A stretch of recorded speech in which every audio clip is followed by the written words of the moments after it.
Greetings. I hope this finds you well.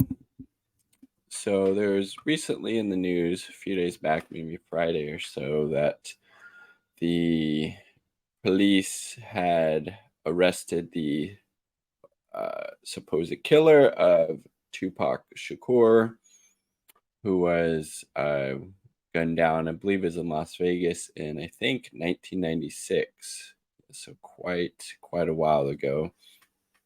And then I came across this really interesting thread on Twitter that was citing this book that I just ordered, The FBI War on Tupac Shakur, and the subtitle, State Repression of Black Leaders, from the Civil Rights Era to the 1990s.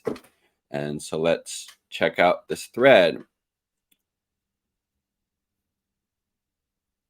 Here we go. This is shout out Bidet Marksman, a very, very good follow on Twitter. So they say you can disregard what you see in the headlines today. Tupac Shakur's murder was orchestrated by the FBI. They saw his rapid rise combined with his increasingly militant calls for organizing social justice as a major threat. Here's one of the pages, again, from this book. Details about a possible police operation against Tupac came out much later. Las Vegas police investigators of Tupac's murder told Los Angeles police detective Russell Poole that they had loads of evidence on Tupac's murder and that they didn't plan to follow up on any of it. The Vegas detectives revealed to Poole that police superiors told them that they were not supposed to actually investigate Tupac's murder. So that was from Source 14. Let's see. I have it cited. Oh, I think it's at the bottom. Let's see.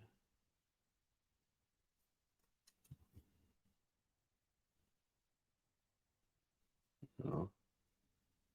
Starts at each chapter. So I'm going to definitely have to go back and read this, then maybe do like a live stream or a deeper dive in it.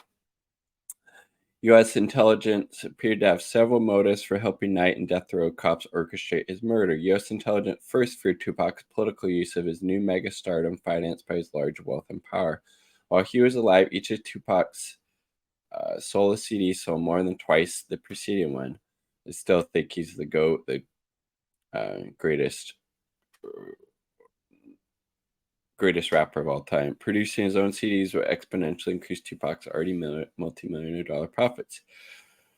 He also had movie roles poured in after he played the marriage to Kadada Jones, would have him marrying into her vibe-owning father, Quincy's wealth and influence. Mentioned before, by last month of his life, Tupac had many activist projects. Tupac promised to set up a new community center after each CD, the first of which he had already opened in LA. Tupac also stated his intent of returning to his family's revolutionary politics. In one of his last interviews, he said that now he would mix a street life with respected, known, and proven military philosophy. And finally stated his plans to collaborate with LA Crip gang leader turned author Seneca Shakur, aka Monster Cody Scott, a converted revolutionary socialist. This would particularly set off U.S. intelligence arms.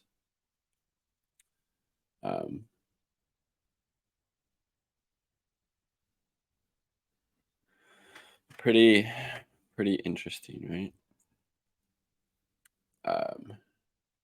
Cover up Tupac's murder appeared as large of an operation as the accumulated attempts to murder him. It continued for years. Las Vegas Sun reported Kathy Scott heavily investigated Tupac's murder and found out that Ifria Fula was a forthcoming witness. After Scott pressed the police spokesman on the issue of Fula, they admitted to her that he said he thought he could identify Tupac's murder in a photo lineup, but in press conferences, police maintained that there were no forthcoming witnesses. Scott detailed how police then proceeded to ignore Fula for 2 months.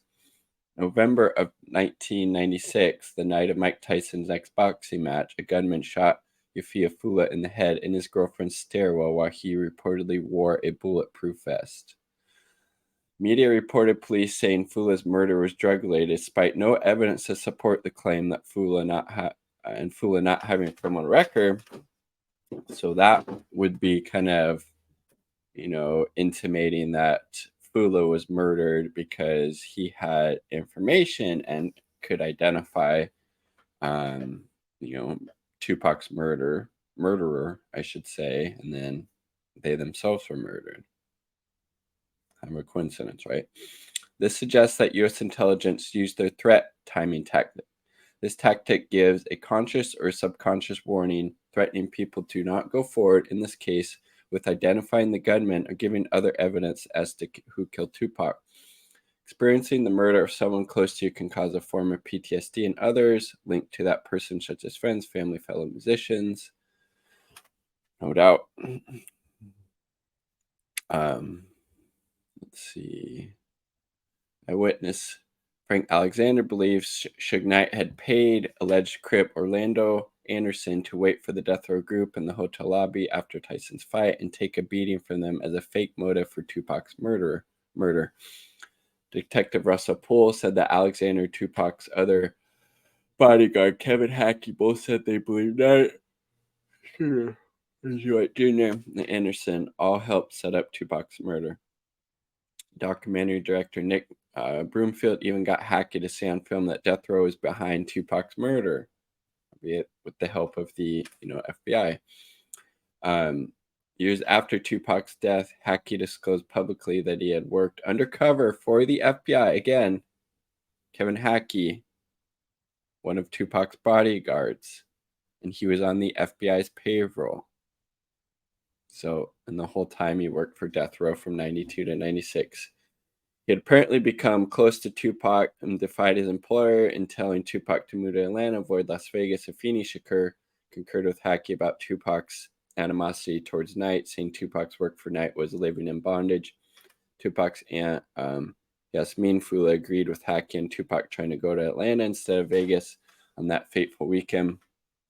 Hackey encouraged Tupac to move near his family and mentors in Atlanta, likely for protection. NAPO security director Wantani Tayimba lived there near Feeney, while Tayimba's son worked for Tupac in LA. Pretty interesting, right? Let's check this out here. Just as they were with Malcolm X, MLK, and Fred Hampton, the FBI is terrified of charismatic black leaders with class politics. And Tupac was definitely charismatic, and he definitely had class politics. And he's the GOAT, greatest of all time. I'm gonna get a lot of flack for it. I think gangs can be positive. Yeah. It just has to be organized. What you're working and it has to steer away from being self-destructive to being self-productive. I think this country was built on gangs. I think this country still is run on gangs. Republicans, Democrats. Yeah, 100%, man. Capitalists, the owning class, their henchmen, the police, the military-industrial complex, the prison-industrial complex. 100%. The police department, the FBI, the CIA, those are gangs. You know what I mean? The correctional officers. I had a correctional officer tell me straight up, we the biggest gang in New York State. Straight up. You know what I mean? So it's this whole country is built on gangs. We just have to not be so self-destructive about it. Organize, way. But the violence, but it's violence in America. What did the USA just do flying to Bosnia? We ain't got no business over there. You know what I mean? It's the same thing. How can they tell us not to have gang? You know what gang violence? In Yugoslavia. He'd probably be speaking out about what's going on in Ukraine right now. He probably would have spoken out against the Iraq War, the invasion of Afghanistan, the bombing of Libya. He's pointing out the hypocrisy here, right? Is mostly, and the people don't want you to hear this, somebody shoots your family member. So of course you retaliate. You know what I mean? Same thing the US does, except nobody even shot their family members. They see somebody bomb a school and all these people get killed, so the United States feel like, oh, that's messed up. We got to go show them who's the real killers. That's the same mentality these gangsters get. You know what I mean? So two, they stop that mentality, that the U.S., the corporate media runs cover for that and says how that's a good thing, and then they demonize the gang won't violence. stop, or they won't stop, because they watch this country to see what they do. America is the biggest gang in the world. You know what I mean? Look at how they didn't agree with Cuba. So what was the cut them off? That's what we do in the street. Look at that. And that's still happening right freaking now. We block things off. I want to say stop the violence. I want to say the violence ain't good. And why can't you say that then? Because that's not realistic. I know it's not good. If anybody speak up against violence, it'll be the brother that got shot 5 times. Mm-hmm. I got shot twice in my head, all up in. Trust me, violence ain't cool. Mm-hmm. And they know violence ain't cool. Ain't nobody out there with a gun saying it's cool to be shooting people. Mm-hmm. It's just, it's certain situations where there is no way out. But there are situations where we can find a way out. But until we find that way out, we can't say not to live this lifestyle. Just speaking the truth there, speaking truth to power, right? And again, that's not the only instance of him coming with that type of analysis. And again, that's why one of his bodyguards was on the FBI payroll, right? Here he is. Here's Tupac. Looks like in the studio there, talking about capitalism. There's too much money here. I mean, nobody should be hitting lotto for 36 million and we got people starving in the streets. That is not idealistic. That's just real. That is just stupid. There's no way Michael Jackson should have, or whoever Jackson, should have $1 million, $1 billion, and then there's people starving. There's no way. There's no. You could say that about Bezos or Gates or Musk, again, who didn't create that wealth. They just exploited others and extracted that wealth, and that's how they became so disgustingly rich. And the same thing, like you're saying, there's people homeless, living on the streets, kids going hungry, people without health care, etc. No way that these people should own planes and their people don't have houses, apartments, shacks, drawers, pants. We all know how hard it is, and it's not about if you good or you bad. So since it's not about if you good or you bad, we know that because he don't got, don't mean he was bad, or don't mean he's a criminal, or don't mean he's crazy. 100%. People, if they're not able to get their needs met through the quote-unquote formal economy, then they're going to find ways to get their needs met other ways, right? So, and again, this should be a bigger discussion, a longer discussion, but crime is a social problem. If you don't want people committing crime, you need to make sure people's needs are being met. And also, we talk about people stealing things, but wage theft, that doesn't get covered in the media, or the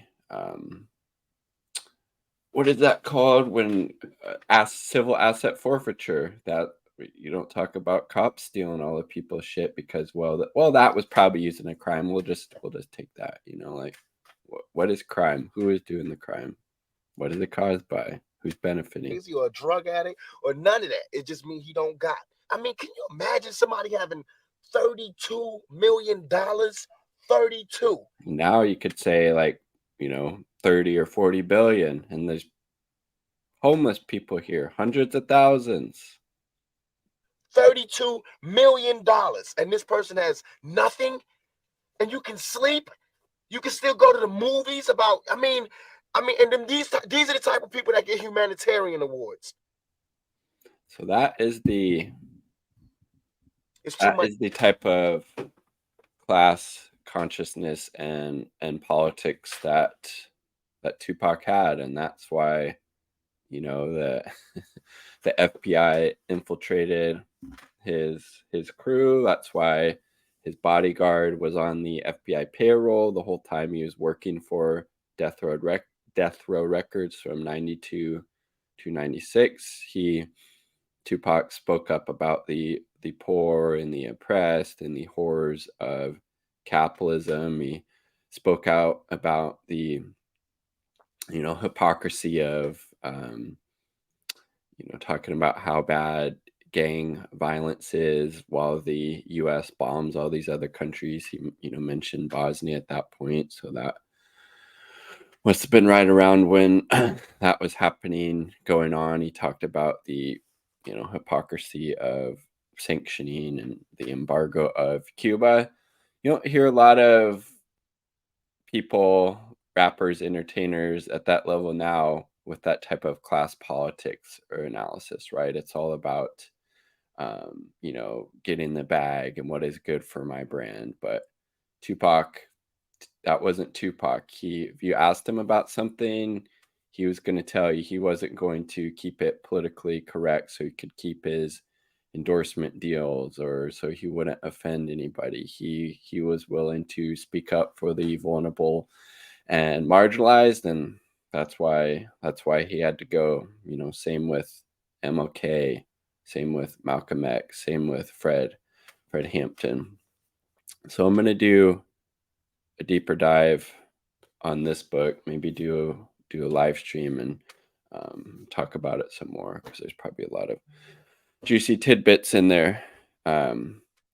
Peace, much love, all proud of the people. And Tupac was and still is the greatest of all time. And